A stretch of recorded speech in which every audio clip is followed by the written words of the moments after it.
नमस्कार मु सोनाली निर्वाण ट्यूटोरियल को आपण मानक वेलकम करुच्ची। ओडिशा पुलिस डिपार्टमेंट तरफ एडमिट कार्ड को लेकिन नोटिस आसी सारी केबे एडमिट कार्ड डाउनलोड करि परिबा केबे मॉक टेस्ट देबा एवं हमरो एग्जाम केबे ठारू स्टार्ट हबो ताहाले चले देखिबो कोन रहिची नोटिस टी। एटी प्रथम आम ओडिशा पुलिस रा ऑफिशियल वेबसाइट को विजिट करबा। हमर एमिति गोटे पेज ओपन हे जिवो। एटी रेड कलर रो जो लिखा आइची सेटा हमरो पुराना नोटिस रा आस्तिला सेटा तो तलको पूरा आसीज। ये देखु पार्थ्व तीनोटी ब्लू कलर रही पूरा लास्ट रे हमर रही रिक्रुटमेंट फॉर सिपोई कांस्टेबल इन बैटालियंस तापर क्लिक करनब सीधा तलक आमर ये पेजटा ओपन हो मिडिल रे जो न्यू बोली लिखा है सेटा हमर पुराना नोटिसटा जो एडमिट कार्ड को लेकिन आसला साइड रे देखि पार्थ्व दुईटा न्यू बोली रही छोट छोट करके।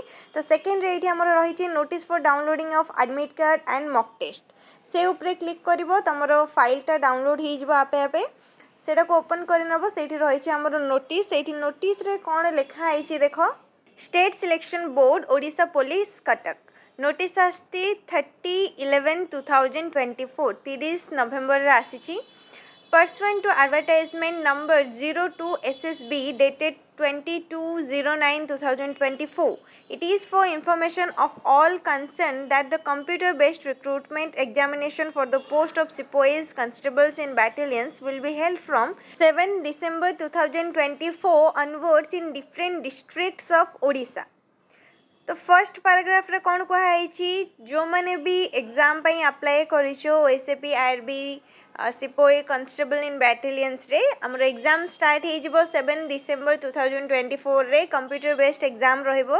जानि पारिलो डिसेंबर 7 तारिख रो एग्जाम स्टार्ट हो जिवो एवं कंप्यूटर बेस्ड एग्जाम रहिबो। एटा ही रहिछ फर्स्ट पैराग्राफ रे। नेक्स्ट पैराग्राफ देखो the candidates concerned are advised to download their admit cards to know the details about examination centre and schedule of examination from the portal of State Selection Board Odisha Police on the website from 2/12/2024 10 AM onwards using their user credentials.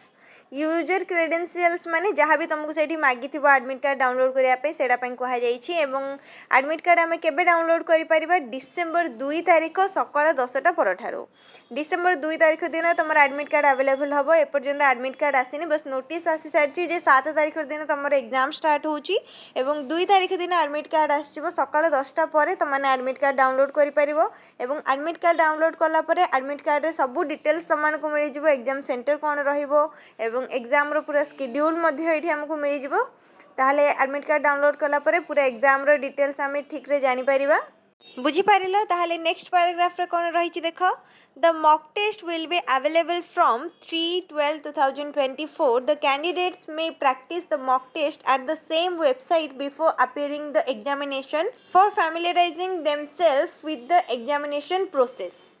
Candidates concerned are also advised to be constant touch with the above website to know any further updates in this regard. ताले कौन कहुई देख पूरा नोटिसटार आमर कौन रही 7 तारिख December 7 तारिख रु आमर एग्जाम स्टार्ट हो तुम मैंने एडमिट कार्ड केबे डाउनलोड कर डिसेम्बर 2 तारिख दिन सकाल 10टा पर ठारू एग्जाम रिलेटेड जहाँ भी डाउट रही कौटी एग्जाम हम एवं एग्जाम रो शेड्यूल कौन रहिबो से सब तुमको एडमिट कार्ड रू मिल जाव। नेक्स्ट मॉक टेस्ट विषय रे कहुई सेटा तुम 3 तारिख दिन मॉक टेस्ट दे पारिबो। 2 रे एडमिट कार्ड डाउनलोड करिवो 3 रे मॉक टेस्ट दबो। मॉक टेस्ट माने कौन एबे तुमने जमी क्वेश्चन आंसर प्रैक्टिस कर आसीच ठीक सेमिति ही रहिबो। बुझी पारिल एग्जाम पूर्वरु आमे एग्जामटा हमर केमिति रहिबो कंप्यूटर बेस्ड एग्जाम रहिबो तो एग्जाम रो पैटर्न केमिति रहिबो तुम सेटा केमिति अटेंड करिवो मॉक टेस्ट देले सेटा तुम भल भाबरे बुझी पारिबो बहुत ही हेल्पफुल हबो। सेति पई समस्ते 3 तारिख दिन मॉक टेस्टटा देई देबो जहा द्वारा कि जेतबेले 7 तारिख दिन एग्जाम दबो सेतबेले आ किछि भी डाउट रहिबोनी। बुझी पारछो सेठी तमे को टाइप रो क्वेश्चन आसीबो ताको केमिति अटेंड करिवो सब किछि मॉक टेस्ट रो आपे आपे जानि परिबो। एतिकी नोटिस रे रहितला कोन कोन आमे जानले 7 डिसेम्बर रे हमर एग्जाम स्टार्ट होउची 2 तारिख दिन सकाळ 10टा पर ठारो आमे एडमिट कार्ड डाउनलोड करि परिबा एवं 3 तारिख दिन मॉक टेस्ट अटेंड कर दबो। नेक्स्ट ऑफिशियल वेबसाइट को विजिट करूथुबो किछि भी अपडेट केतेबेले भी आसी जाई पारे एवं आकु छाड़ देले जदि आउ किछि भी डाउट रही छि सेटा तुम माने कमेंट सेक्शन रे पचारि परिबो पूरा सिलेबस आउथरे रिवीजन कर नबो जदि किछि भी बाकी रही जाई छि सेटा कंप्लीट कर नबो बिल्कुल भी टाइम नाही आ मात्र गोटे सप्ताह रहिला एवं हमर मैथ्स रो मध्ये कंप्लीट हे सारी छि पूरा कंप्लीट सिलेबस हमें कंप्लीट कर सारचंदी जहाँ भी ट्रिक मेथड थिला बेसिक मेथड थिला से सब आम जानी सारी क्लास सब अवेलेबल अच्छी प्ले लिस्ट को जाकि पुणी थे रिविजन करनब बहुत सारा क्वेश्चन आंसर प्रैक्टिस करिसेंती से सब को आउथरे प्रैक्टिस करनब आउ जदि किछि भी डाउट रही सेटा कमेंट सेक्शन रे पचारि परिबो वीडियो को लाइक करनब शेयर करनब चैनल को सब्सक्राइब करनब।